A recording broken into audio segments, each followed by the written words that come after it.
We remain steadfast in our commitment in delivering local news that matters. Stories that inspire. Enriching the lives of Filipinos in the Philippines and across the globe. This is your GMA Regional TV. Buong puso para sa Pilipino. Ito ang inyong Regional TV News. Magandang araw, ito ang inyong Regional TV News. Hatid namin ng mga pinakamalalaki at pinakahuling balita mula sa Luzon. Ako po si Chris Zuniga. Mula rito sa Visayas, ako po si Cecil Kibod Castro. At mula naman dito sa Mindanao, ako po si Sara Hilomen Velasco.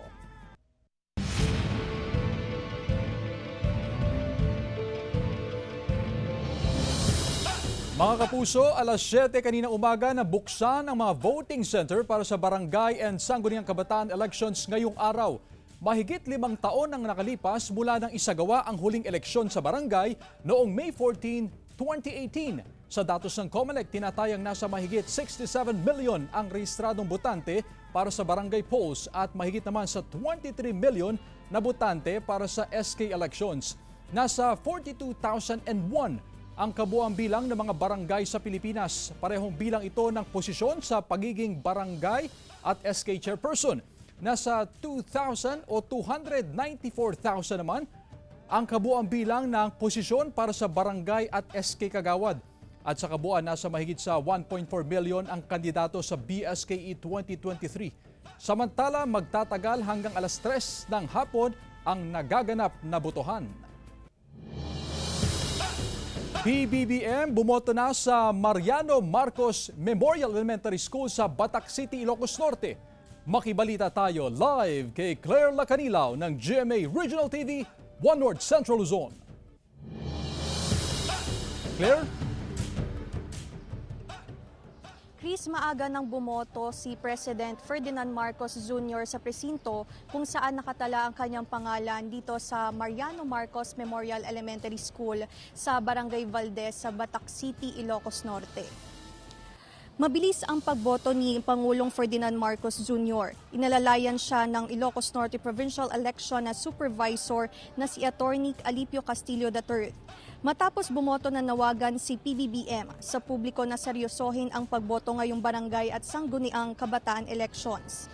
Sinabi ng Pangulo na hindi dapat sayangin ang karapatan na pumili ng mamumuno sa mga barangay at maging leader ng kabataan sa kanilang lugar. Narito ang bahagi ng pahayag ni Pangulong Marcos. Ang aking payo lang sa ating mga kababayan ay huwag nyo naman itatapon ang inyong karapatan na makapili ng inyong mga barangay official. Dahil alam niyo naman po na ang mga barangay official ang mga kaharap ninyo araw-araw. Ito ang mga tinatakbuhan ninyo para makatulong sa inyong mga problema. Kaya kung idadaan lang sa bayaran, ay hindi kayo mawawala yung boses ninyo at hindi nyo maipili kung sino ba ang dapat talaga na mamuno.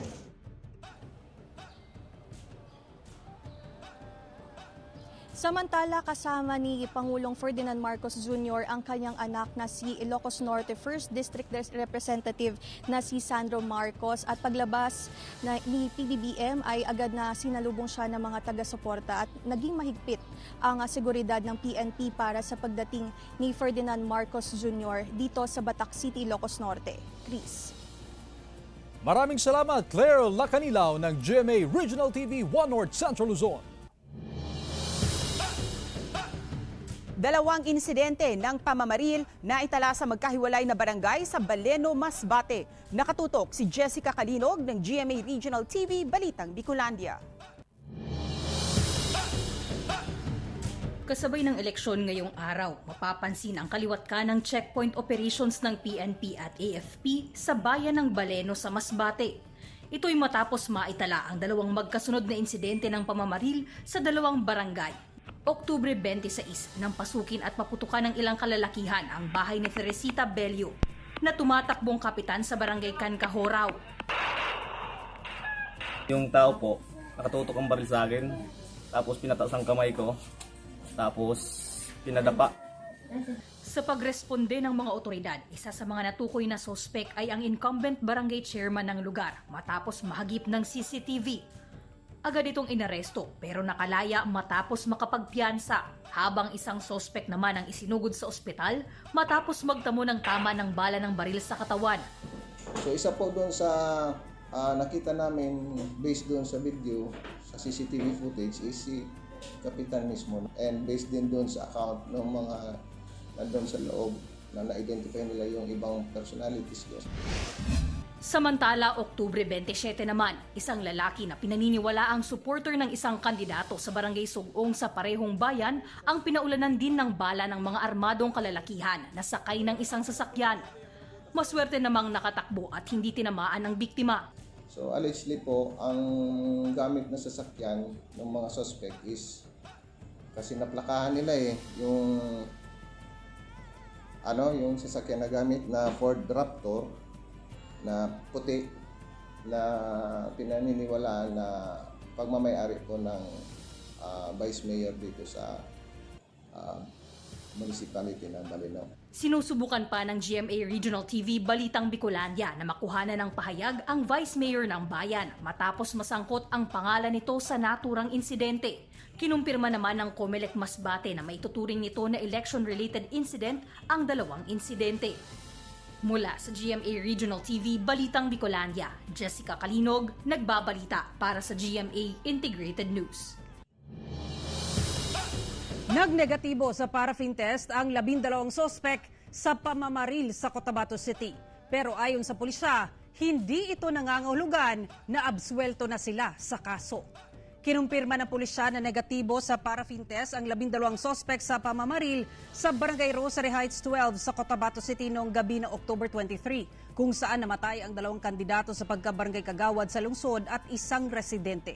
Pero paliwanag ng pulisya, hindi pa rin daw absuelto sa kaso ang mga sospek dahil posibleng hindi nga sila nagpaputok o hindi lang kumapit ang gunpowder residue sa kamay ng mga sospek.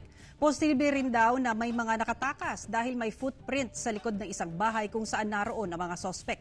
Hinihintay na lang din daw ng pulisya ang ballistics examination result upang malaman anong kalibre ng baril nagmula ang empty shells. Samantala, kinasuhan na ng pamilya ng 3 namatay at 3 sugatan ang mga sospek ng multiple murder with multiple frustrated murder. Mahigit 200 katao sa Negros Oriental dinala sa presinto dahil sa paglabag sa curfew ordinance sa lalawigan simula October 28. Ang detalye sa live report ni Nico Sereno ng GMA Regional TV, Balitang Bisdak. Nico? Chris, kung sa unang gabi ng implementasyon ng curfew dito sa Negros Oriental, mahigit sa 200 ang nakusudyan ng pulisya.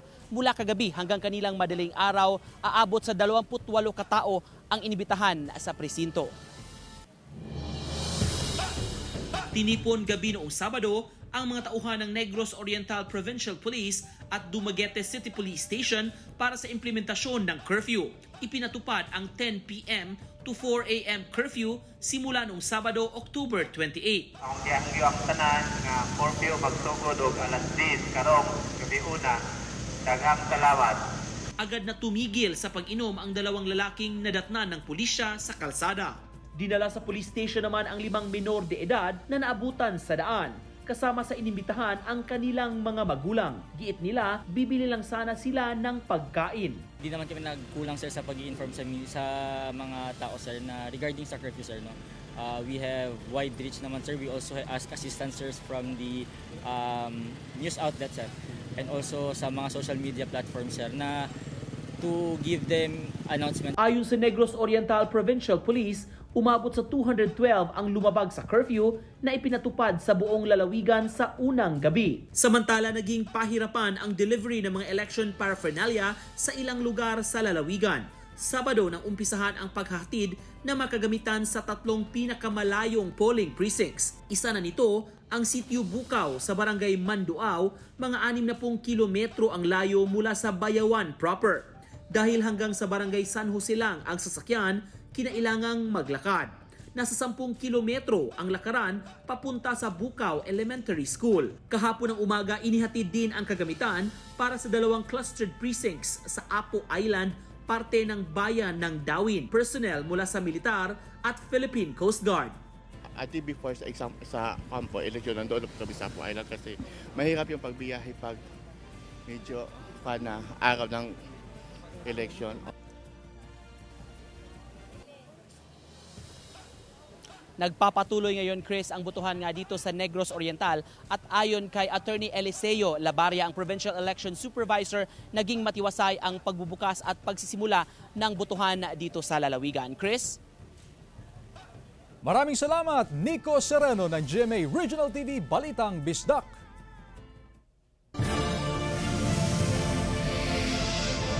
Ito ang inyong Regional TV News.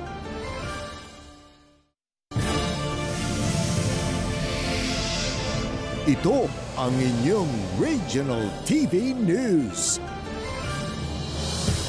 Maagang sinimula ng botohan sa Naga City, Camarines Sur para sa mga senior citizen, PWD at buntis. Nakatutok naman doon live si Jessica Carinog ng GMA Regional TV, Balitang Bicolandia. Jessica? Chris, nagpapatuloy na sa ngayon ang regular voting dito sa Naga City. Sa kauna-unahang pagkakataon nga ay maagang sinimulan ang botohan dito sa lungsod kung saan pasado alas 5 pa lamang kanina umusad na ang eleksyon. Mga senior citizen ang karamihang early bird kanina sa Juliana, B. Meleton Elementary School sa Barangay Concepcion Pequeña na siyang pinakamalaking polling precinct sa Naga City. Si Nanay Crescencia alas 4:30 pa lang kanina, hinanap na ang kanyang presinto para bumoto kasama ang kanyang anak. Pero pagpatak ng alas 5 ng umaga, saka lang din sila pinayagang makaboto.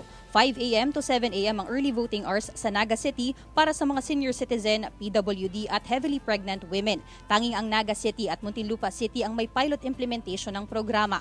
Ang ibang senior citizen, hirap daw mahanap ang kanilang presinto gaya na lamang ni Nanay Mirna na ngayon lamang nalaman na nalipat na pala siya ng voting center. Hinati na kasi ang mga botante sa Julian Meleton dahil na rin sa mga condemned classroom na hindi na magagamit.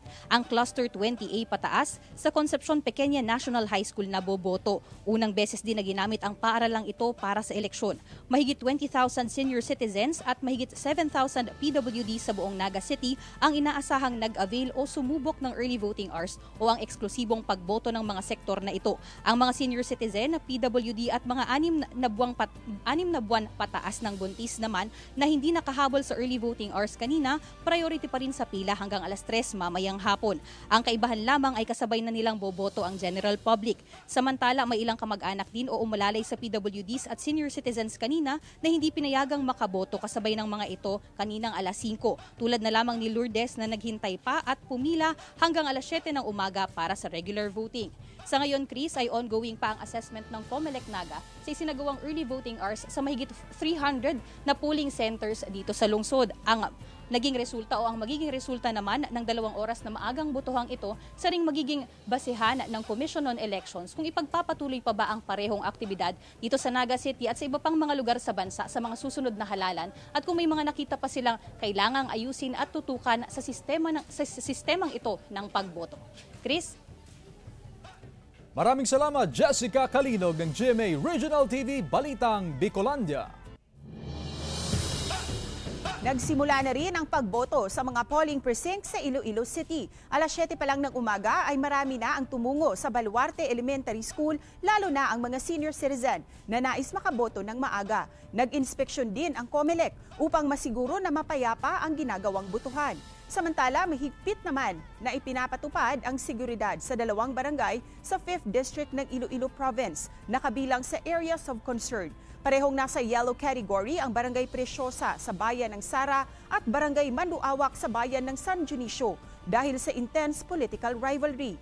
Nakaalerto ang pulisya at COMELEC sa bayan ng Moises Padilla sa Negros Occidental dahil 4 sa 15 barangay sa Moises Padilla ang nasa election areas of concern na kinabibilangan ng Barangay Quintin Remo, Makagahay, Inulingan at Montilla. Ang bilangan ng boto at canvassing sa mga naturang barangay ay isasagawa sa Moises Padilla Elementary School sa bayan. Samantala, naka-full alert status na simula kahapon ang Police Regional Office 6 para sa barangay at SK elections. Mahigit sa 11,000 na police personnel ang idineploy sa iba't ibang lugar sa Western Visayas, kasama ang nasa 2,000 na miyembro ng militar at mahigit sa 200 na miyembro ng Philippine Coast Guard. May 172 election areas of concern ang rehiyon.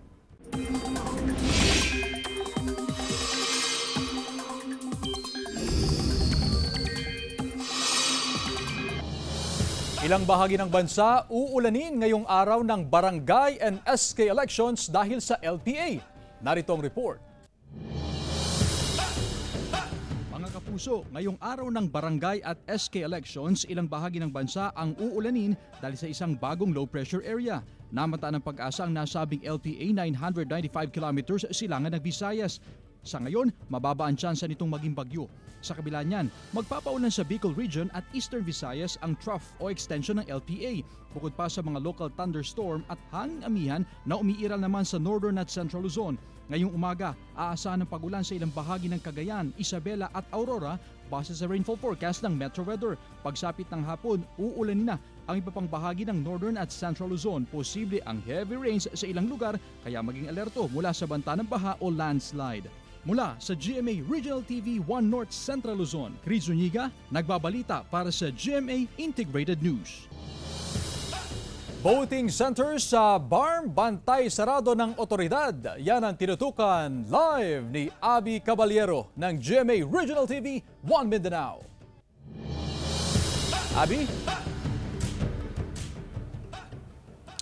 Chris, marami-rami na ang pumunta dito para bumoto sa Rojas Central Elementary School sa Barangay Rosary Heights 12 sa Cotabato City. Isa ito sa 33 voting center dito sa lungsod. May mga nagbabantay dito na Marines at pulisya. Bantay sarado ito ng Armed Forces dahil matatandaang noong nakaraang linggo may nangyaring pamamaril dito kung saan 3 katao ang patay, kabilang na ang 2 kandidato sa pagka-barangay kagawad at isang residente. Ang pinangyarihan ng insidente malapit lang dito sa paaralan, isang kanto lang ang pagitan.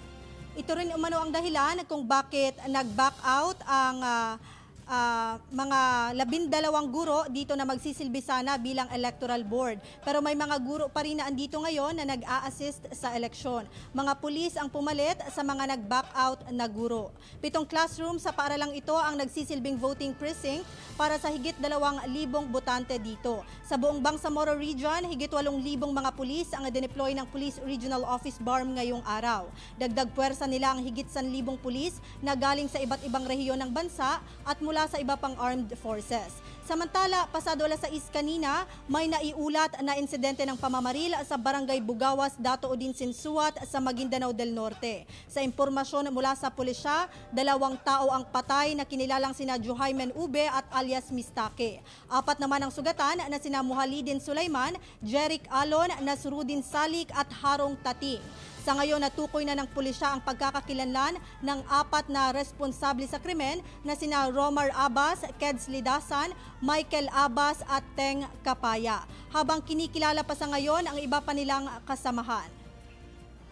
Chris, nangyari umano ang naturang insidente ng pamamaril bago pa man nagsimula ang eleksyon sa naturang barangay. Lumalabas din sa investigasyon na posible umanong papunta sa kanilang voting center ang naturang mga biktima. Sa ngayon, nagpapatuloy ang hot pursuit operation ng otoridad at inaalam pa ang motibo ng naturang pamamaril. Chris. Maraming salamat, Abby Caballero ng GMA Regional TV 1 Mindanao.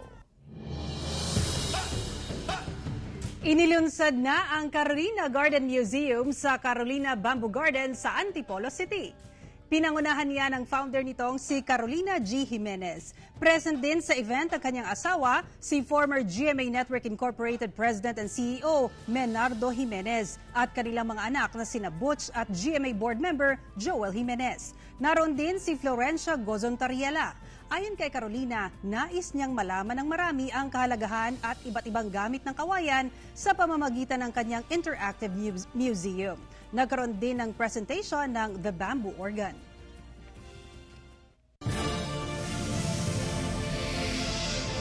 Ito ang inyong Regional TV News.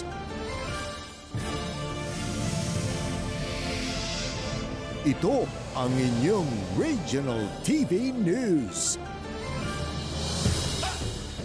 Nakaboto na si Vice President Inday Sara Duterte sa kanyang voting precinct sa Davao City para sa Barangay and Sangguniang Kabataan Elections 2023. 8:53 ng umaga nang dumating si VP Inday Sara sa kanyang voting precinct sa Daniel R. Aguinaldo National High School. Mahigpit ang ipinatutupad na seguridad ng kapulisan sa palibot ng eskwelahan.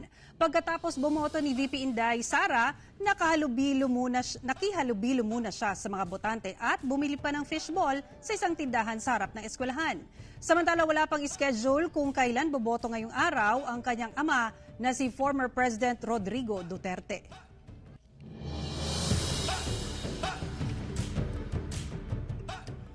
Muling magpapatupad ng price adjustment ang mga kumpanya ng langis bukas, October 31, 2023. May bawas presyo sa kada litro ng diesel na abot sa 1 peso and 20 centavos hanggang 1 peso and 40 centavos. Bababa rin ng 1 peso hanggang 1 peso and 20 centavos ang kada litro ng kerosene. Samantala, tataas naman ng 40 hanggang 70 centavos ang kada litro ng gasolina. Bunsod pa rin ito ng paggalaw ng presyo ng langis sa pandaigdigang merkado. Ilang kaanak maaga nang dumalaw sa puntod ng kanilang mga yumaong kaanak para makaiwas sa siksikan. May detalye si Zen Kilantang ng GMA Regional TV 1 Western Visayas. Marami nang bumisita sa Roman Catholic Cemetery sa Dagupan City para magtirik ng kandila sa puntod ng kanilang mga yumaong mahal sa buhay. Sinamantala na rin ng karamihan ang paglilinis at pagpipintura sa mga nitso. Mula sa Pangasinan, umakyat sa Baguio City si Mang Ronald para bisitahin ang yumaong anak na nakahimlay sa Baguio City Public Cemetery. Kasi pag November 1, marami pong tao dito.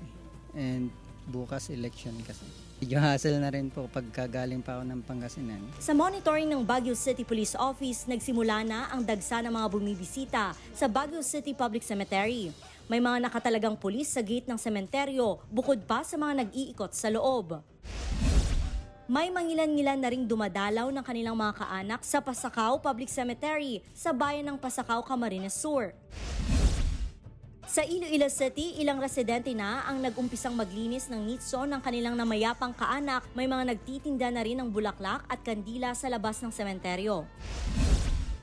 Sa Wireless Public Cemetery sa Davao City, may ilang nagtungo na sa sementeryo para magpintura at maglinis ng mga nitso ng kanilang mga yumaong mahal sa buhay.